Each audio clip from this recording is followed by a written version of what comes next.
Good morning बच्चों, विद्या learning classes में आप सभी का स्वागत है। सीटेट 2020 में आज मैं क्लास 6 से लेकर के 8 तक के सिलेबस को आपके सामने रखूंगा। जो वाइट बोर्ड पे आप लोगों को दिख रहा होगा 6 से 8 तक का मतलब उच्च प्राथमिक स्तर का जो सिलेबस है आज मैं आपके सामने रखूंगा। जो पहला पेपर आता है इसमें देखिए 3 पेपर, फर्स्ट, सेकंड और ये थर्ड, मतलब एक सीडीपी का और 2 हमारा जो लैंग्वेज का पेपर होता है। ये बिल्कुल हमारा क्लास 1 से लेकर के 5 तक और क्लास 6 से लेकर के 8 तक का पूरा दोनों का सिलेबस जो होता है वो सेम होता है। अंतर सिर्फ इतना होता है कि यहाँ पे 1 से लेकर के 5 तक के क्लास के लिए जो हमारा सिलेबस होता है वो थोड़ा सा निम्न होता है और यहाँ पे जो होते हैं वो थोड़ा सा हाई क्वालिटी का प्रश्न बनता है, या कह लीजिए उच्च स्तर के प्रश्न का निर्माण किया जाता है यहाँ पे। तो यहाँ पे जो पहला पेपर है हमारा सीडीपी या बाल विकास व शिक्षण शास्त्र, इसमें देखिए जो हमारे क्वेश्चंस होते हैं वो 30 नंबर के क्वेश्चन होते हैं और 30 नंबर्स के होते हैं या 30 मार्क्स के कह लीजिए होते हैं, जो कि हमारे 15-15 नंबर में डिवाइड होते हैं। ठीक है, और 15 नंबर में जो डिवाइड होते हैं वो 15 का जो रोल होता है वो सीडी का रोल होता है, मतलब बाल विकास का रोल होता है। ठीक है, और ये बाकी जो 15 है वो 15 में आपका शिक्षण शास्त्र का पेडागोजी का रोल होता है। ठीक, तो यहाँ पे देखिए, यहाँ पे जो ये कहीं ना कहीं सीडी होता है बाल विकास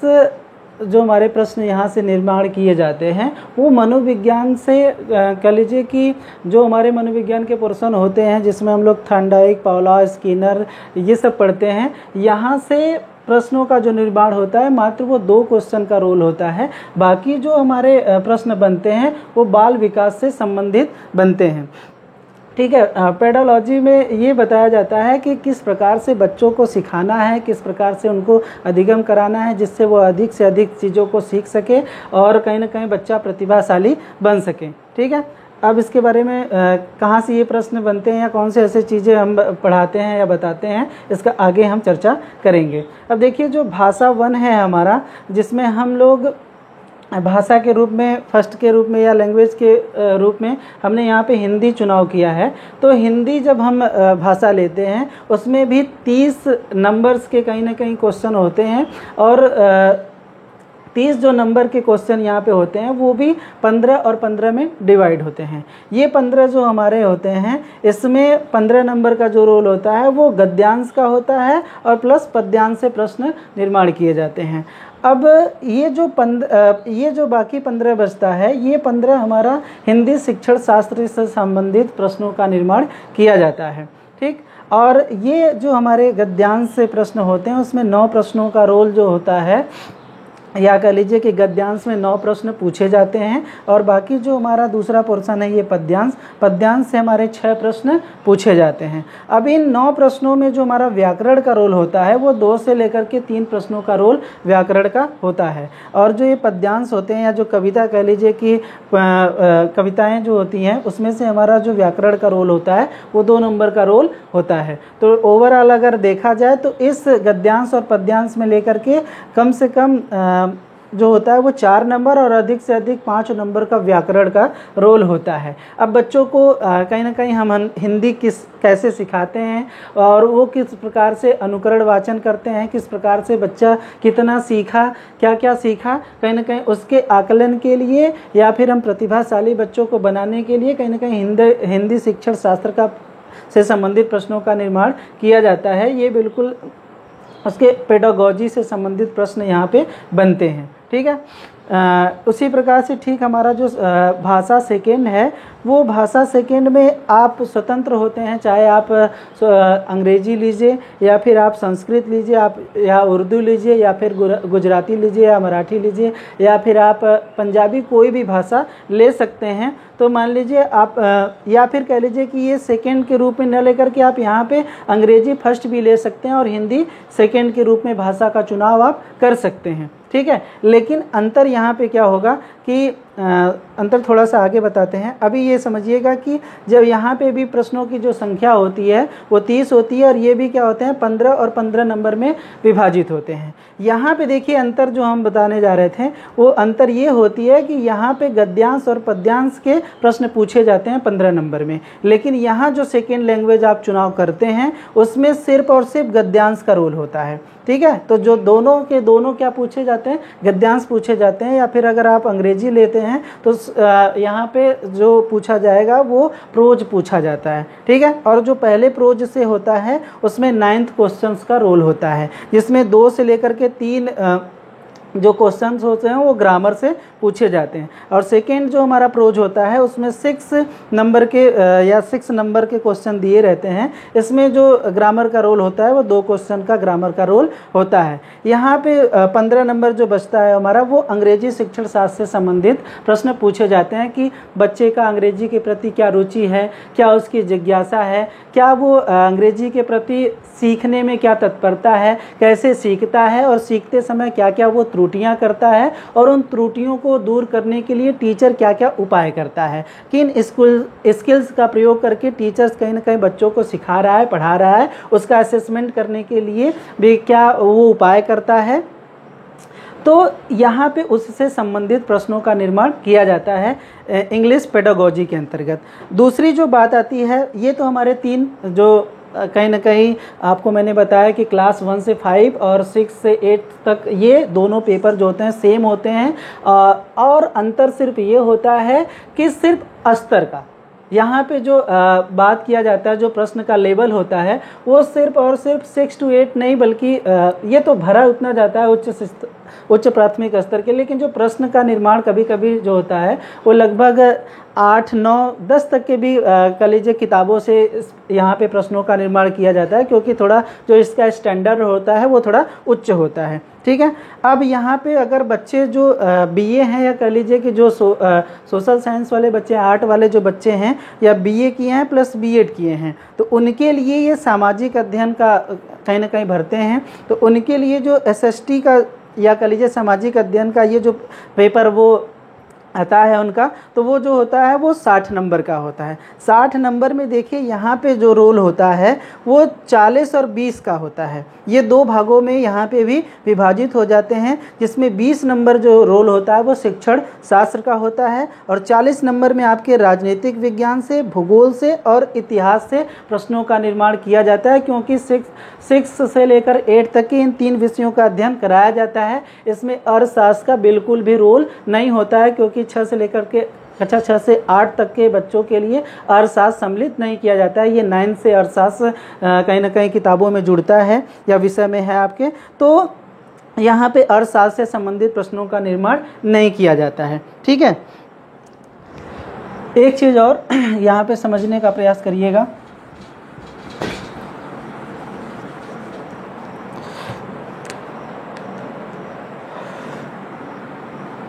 उन बच्चों के लिए जो बीएससी मैथ से हैं, बीएससी मैथ से हैं या कह लीजिए कि यहाँ पे बीएससी प्लस बीएड है। ठीक है, जो बच्चे बीएससी किए हुए हैं, बीएड किए हुए हैं, तो वो जो भरते हैं वो मैथ्स प्लस साइंस। ठीक है, वो मैथ और विज्ञान का उनका पेपर आता है यहाँ पे, और मैथ और विज्ञान का जो रोल होता है वो भी 60 नंबर के प्रश्न पूछे जाते हैं। ये भी 40 प्लस 20 में डिवाइड होता है, विभाजित होता है। यहाँ पे जो 20 नंबर के प्रश्न पूछे जाते हैं वो शिक्षण शास्त्र से पूछे जाते हैं, और 40 नंबर में 20 क्वेश्चन जो होते हैं वो मैथ से पूछे जाते हैं, प्लस कह लीजिए कि अगर यहाँ पे हम इसको डिवाइड करके बताएं तो जो 10 क्वेश्चन होते हैं वो आपके पेडागोजी से पूछे जाते हैं, पेडागोजी से पूछे जाते हैं। और ये जो 20 क्वेश्चन होते हैं वो आपके साइंस से पूछे जाते हैं, प्लस 10 क्वेश्चन आपके इस पेडागोजी से, कह लीजिए साइंस के पेडागोजी से पूछे जाते हैं। तो 60 प्रश्न पूछे जाते हैं, जिसमें से 40 प्रश्न आपके कहीं ना कहीं मैथ और साइंस से संबंधित होते हैं, जिसमें 20 क्वेश्चन आपके मैथ्स के होते हैं और 20 क्वेश्चन आपके साइंस से संबंधित होते हैं। यहाँ पे जो 20 प्रश्न का रोल है वो आपके कहीं ना कहीं मैथ पेडागोजी से पूछे जाते हैं और 10 क्वेश्चन जो होते हैं वो साइंस या विज्ञान से पेडागोजी से प्रश्न पूछे जाते हैं। और यहाँ पे देखिए जो स्तर होता है आपका, यहाँ पे प्रश्न थोड़े से स्टैंडर्ड बनाए जाते हैं, क्योंकि आप यहाँ पे सिर्फ एनसीईआरटी और लुसेंट से ही प्रश्नों का निर्माण नहीं किया जाता है। और लगभग अगर बात किया जाए तो लुसेंट या एनसीईआरटी का जो रोल होता है वो लगभग आप जब पढ़ेंगे तो 20 क्वेश्चन का ही रोल होता है। बाकी जो 20 क्वेश्चन ये बचते हैं थोड़े और स्टैंडर्ड होते हैं, आपको एफर्ट जो होता है वो लुसेंट और कह लीजिए एनसीईआरटी से हट के थोड़ा सा लगाना पड़ता है। तो यहाँ से जो मैंने क्राइटेरिया बताया कि ये इतना कहीं ना कहीं मैथ और साइंस के जो बच्चे होते हैं वो 40 प्रश्न यहाँ से पूछते हैं और 20 प्रश्न आपके पेडागोजी से संबंधित प्रश्न पूछते हैं। एक बात जो आप लोग नहीं जानते होंगे जो बहुत महत्वपूर्ण है, अगर मैं बताऊँ यहाँ पे, तो जो बीएससी के बच्चे हैं वो भी एसएसटी भर करके सीटेट पास कर सकते हैं। ये शायद आप लोगों को पता नहीं होगा। ये जो बीएससी के बच्चे हैं या फिर कह लीजिए जो बीकॉम किए हुए हैं, जो बीटेक किए हुए हैं, वो बच्चे भी एसएसटी भर करके कहीं ना कहीं सीटेट का जो ये पात्रता परीक्षा है उसको पास कर सकते हैं, क्योंकि इसमें सब्जेक्ट कॉम्बिनेशन बिल्कुल नहीं मांगता है। शायद आपको ये जानकारी नहीं होगा। साइंस के बच्चे अधिकतर आप देखे होंगे कि यही मैथ और साइंस भर के एग्ज़ाम देते हैं पेपर में, और जो आर्ट्स के बच्चे होते हैं, जो बीए के कह लीजिए बच्चे होते हैं, वो आपके एसएसटी भर के एग्ज़ाम देते हैं। तो मैं ये कह रहा हूँ कि जिन बच्चों का अगर एसएसटी में भी बहुत अच्छी पकड़ है, बहुत अच्छी जानकारी है उनका, तो वो यहाँ से भी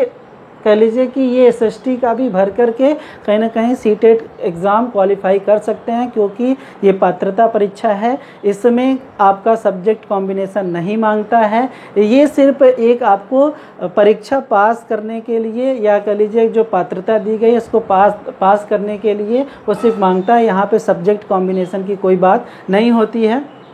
तो एसएसटी भर के भी बीकॉम वाले बच्चे, आर्ट्स वाले बच्चे भी, या फिर कह लीजिए कि जो मैथ्स के बच्चे हैं वो भी भर करके एसएसटी के द्वारा इस पेपर को या सीटेट को क्वालिफाई कर सकते हैं। ठीक है, तो ये आपका कहीं ना कहीं सिलेबस है। इस सिलेबस के अकॉर्डिंग हम आगे कहीं ना कहीं आपको पेडागोजी का क्लास स्टार्ट करेंगे कि हिंदी के पेडागोजी क्या है, या फिर कह लीजिए गणित की पेडागोजी क्या है, क्या हम कैसे हम ऐसे पेडागोजी के प्रश्नों को सॉल्व करेंगे, कैसे हम प्रश्नों को हल करेंगे। तो वो कहीं ना कहीं क्राइटेरिया मैं आप लोगों को पेडागोजी का क्लास जब लूँगा तो उसमें बताऊँगा कि कैसे प्रश्नों को सॉल्व करना है, कैसे पेडागोजी के प्रश्न आते हैं, कैसे, क्योंकि ये आपको समझना होगा कि 3 तरीके के पेडागोजी के प्रश्न बनते हैं। जैसे अगर मैं कहूँ तो एक टीचर से संबंधित होता है, और एक जो होता है वो छात्रों से संबंधित होता है, और एक टीचर और छात्र दोनों से संबंधित प्रश्नों का निर्माण किया जाता है। अगर मैं बात करूँ तो जो टीचर होता है, टीचर से संबंधित जब प्रश्न होता है तो उसमें पूछता है कि बच्चा है, आप उसको किस तरीके से कहीं ना कहीं सिखाएंगे, कैसे बताएंगे, कैसे अधिगम कराएंगे जिससे वो प्रतिभाशाली हो सके, जिससे वो बच्चा उस विषय के प्रति रुचि ले सके, सजग हो सके, सही ढंग से सीख करके आगे बढ़ सके। तो टीचर क्या क्या ऐसे स्किल्स का प्रयोग करेगा, विधियों का प्रयोग करेगा, शिक्षण सूत्रों का प्रयोग करेगा जिससे वो ज़्यादा से ज़्यादा सीख सके। तो ये तो हो गया टीचर्स का रोल। विद्यार्थी के लिए होता है कि विद्यार्थी सीख रहा है तो कितना सीख रहा है, कैसे सीख रहा है, आखिर सीखने में क्या क्या बाधाएं आ रही हैं, वो बाधाएं क्या क्या हैं, तो वो कहीं ना कहीं, या चुनौतियां कौन कौन सी है उसको सीखने संबंधी, या भाषा संबंधित क्या क्या समस्याएं आ रही हैं उसको सीखते समय, या फिर जो मातृभाषा वो लेकर के आया है, क्या टीचर सही ढंग से उस मातृभाषा को कोरिलेट करके सिखा पा रहा है कि नहीं सिखा पा रहा है। तो छात्रों से संबंधित भी प्रश्नों का निर्माण पेडागोजी में किया जाता है। और तीसरी जो बात होती है कि टीचर्स और छात्र मिलकर के कहीं ना कहीं ये पेडागोजी में माना जाता है, या समावेशी शिक्षा में आप देखे होंगे कि ये बात की जाती है कि जब हमारे टीचर्स और विद्यार्थी दोनों की सहभागिता या सक्रियता जब होती है तो कहीं ना कहीं बच्चा सबसे ज़्यादा सीखता है। या फिर जहाँ पर टीचर मौजूद रहे और बच्चा प्रयोग करके सीखे, समूह में सीखे, कोई एक्टिविटी करके सीखे, तो या फिर टीचर्स कोई एक्टिविटी करा करके बच्चों को सिखा रहा है जिसमें बच्चा अधिक से अधिक सहभागिता ले रहा है, तो कहीं ना कहीं वो ज़्यादा सीखता है। यहीं से संबंधित कहीं ना कहीं पेडागोजी में प्रश्नों का निर्माण किया जाता है। तो आगे जब भी क्लास हम लेंगे तो आपका पेडागोजी से संबंधित नेक्स्ट वीडियो में क्लास लिया जाएगा। आज के लिए इतना ही। आई होप, मुझे लग रहा है कि आप लोगों का जो C-TET का जो क्लास 1 से लेकर के 5 तक का सिलेबस है और 6 से लेकर के 8 तक का सिलेबस है, आप लोगों को समझ में आ गया होगा। तो अभी के लिए इतना ही। नमस्कार।